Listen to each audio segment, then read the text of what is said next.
This little 5045E had 85 hours on it when it caught fire.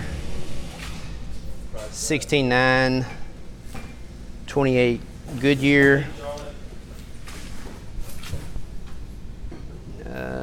DYNATORQUE DT221. I mean, these tires are still new, so not even gonna measure them. No issue at all on the left side. Whoops, sorry. There is. See some blistering down there on the bottom. Right side's got some blistering too. So basically we're selling you the rims as a kit and you're getting the tires.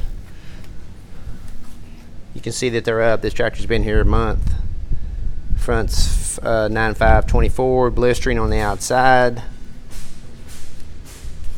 Now the left front is still new, no issues with it. It's also a Goodyear DYNATORQUE or DURATORQUE 9.5/24. Nothing's wrong with that.